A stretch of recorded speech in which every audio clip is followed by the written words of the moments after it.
Hello geometry and welcome to lesson 6.4 on proving a quadrilateral is a parallelogram. So we are going to prove that some quadrilateral with some special properties is a parallelogram.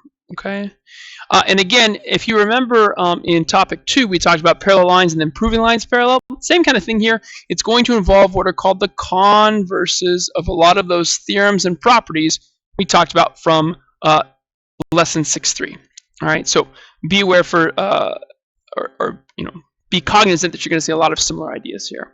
Okay, so it says if in quadrilateral ABCD, AC is a diagonal, segment AB is congruent to segment CD, and segment AD is congruent to segment BC. Is ABCD a parallelogram? So to prove something is a parallelogram, we need to look at the definition. The definition of a parallelogram is two pairs of opposite sides parallel. So these are congruent markings, right? We need to prove that segment AB is parallel to segment CD and that segment AD is parallel to segment BC. Okay, so we're going to do a little paragraph proof here to do that, right? So we are given that segment AB is congruent to CD, and segment AD is congruent to segment BC. So right now, if we look at these two triangles, right, and we think about topic 4, we could prove these two triangles congruent, I think. And the idea behind this is that if you want to prove lines parallel, you have to show those angle relationships. So for instance, show that corresponding angles are congruent, show that alternate interior angles are congruent, and so on. So remember that when you have this diagonal drawn in between these two triangles, a lot of times you're going to use alternate interior angles. So I think that's what we're going to go after in this proof, okay? So this gives me one pair of sides and two pairs of sides, right? Because the triangles share the diagonal, AC is the third pair of sides. So we're going to say that segment AC is congruent to segment AC by the reflexive property.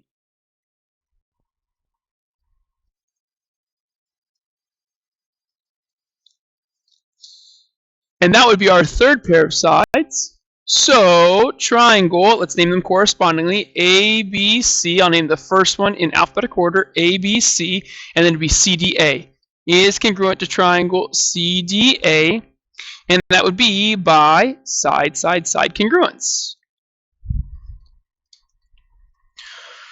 So now we are free to use CPCTC. I'm going to use CPCTC on these alternate interior angles, this angle pair here and here, and this angle pair here and here, right? If we can prove that those triangles, those angles are congruent, then we can prove that AB is parallel to CD, and we can prove that AD is parallel to BC by the converses to the alternate interior angles theorem. So let's continue.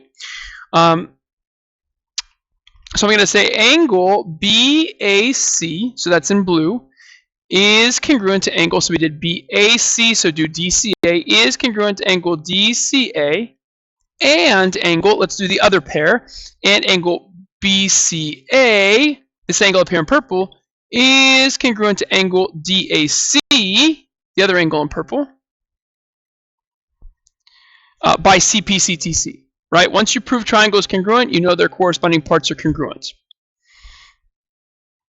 And now, because you have these angles that are alternate interior angles, and because they are congruent, now we can say that the opposite sides are parallel. Therefore, segment AB is parallel to segment CD, and segment AD is parallel to segment CB. This is by the converse to the alternate interior angles theorem.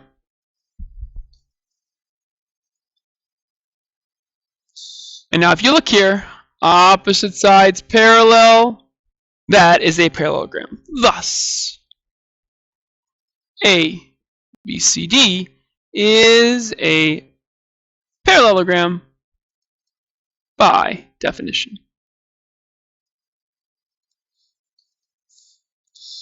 And there we go.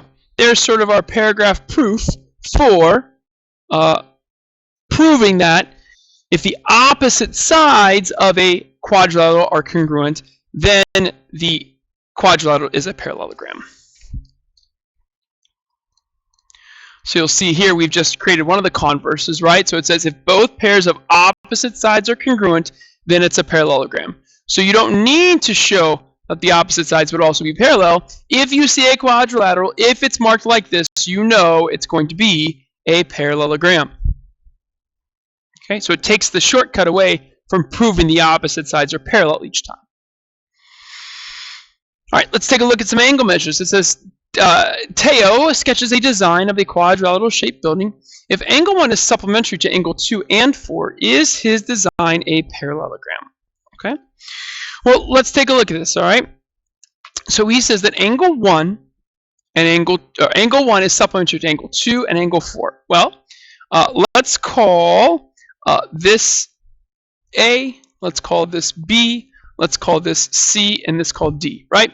So again, the idea behind a parallelogram is if you have opposite sides parallel, right? So let's see if by knowing this idea we can prove that this is a parallelogram, prove that the opposite sides are parallel. So again, we're going to kind of write this down.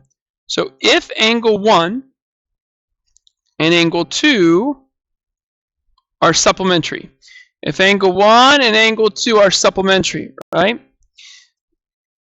Then we know, right, that this is our transversal, AD and BC would be our parallel lines. These would be same-side interior angles. And if same-side interior angles are supplementary, then the lines are parallel.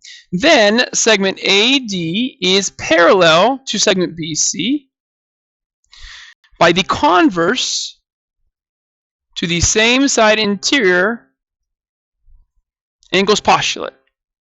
Again, if you wrote theorem, I don't care. Postulate's right. Okay, so now it's one pair of parallel sides. Using similar reasoning with angle 1 and angle 4, we could do the same thing. AD would be our transversal. That means AB and CD would be our parallel lines. And we'd have a second pair of parallel lines. Using similar reasoning,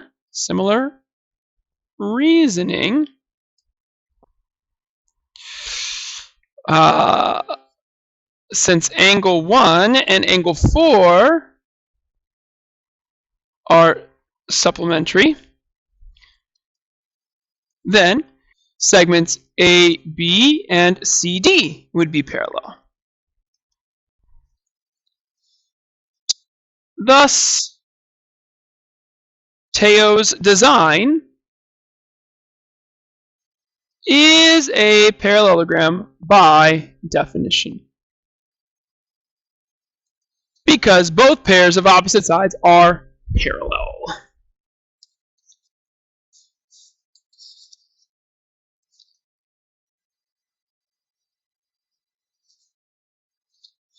Okay, let's take a look at question B. Now he sketches a second design in which angle 1 is congruent to angle 3 and angle 2 is congruent to angle 4. Is the design a parallelogram? All right, now this is going to take a little algebra. Okay, so here we go. We're still going to try to prove that opposite sides are parallel. Opposite sides parallel.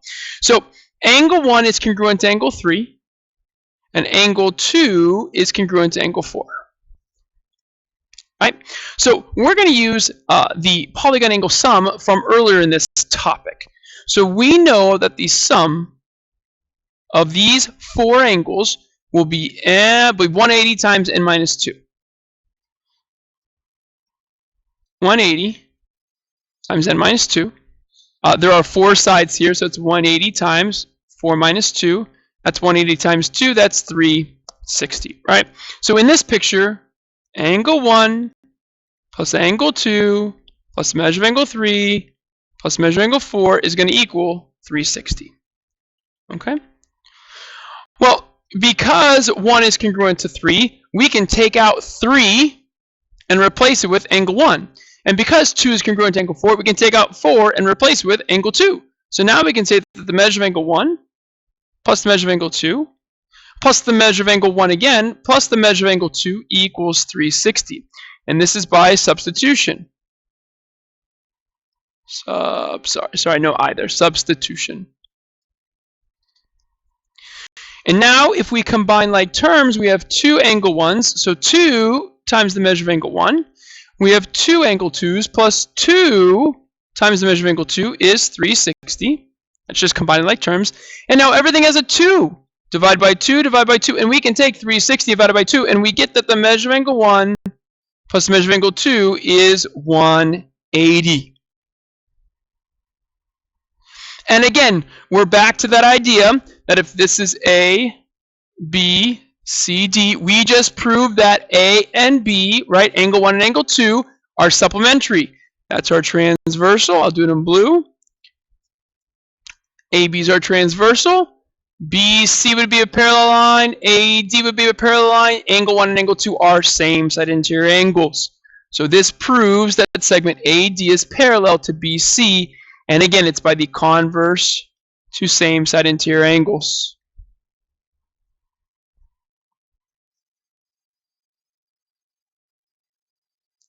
We could use similar reasoning. So using similar reasoning,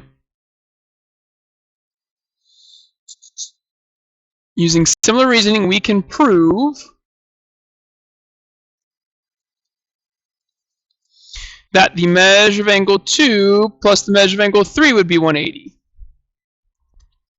Right? We could do it with these two up here, angle 2 and angle 3, which would then make this the transversal and the left and right side the parallel lines. So segment AB would be parallel to segment CD. And thus, Teo's sketch would again, thus, Teo's sketch,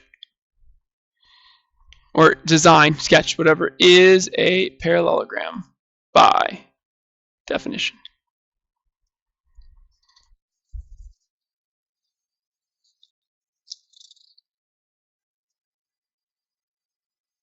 So we just proved 2 more converses using angles this time. So the first one says, right, converse to theorem 6.8, which was about the supplementary angles. It says if an angle is supplementary to both of its consecutive angles. So if one angle is supplementary to both consecutive angles, then the parallelogram is then the quadrilateral is a parallelogram. So angle A is that same angle. It's supplementary with B, and it's supplementary with D. If that's the case, then you can prove that it's a parallelogram, or you know it's a parallelogram. Same thing here with the congruent angles. Again, another converse. Now, if you know that both pairs of opposite angles are congruent, then it's a parallelogram. So if you know that A is congruent to C and B is congruent to D, then it is a parallelogram. All right, we're going to stop this first video. Second video is coming up next.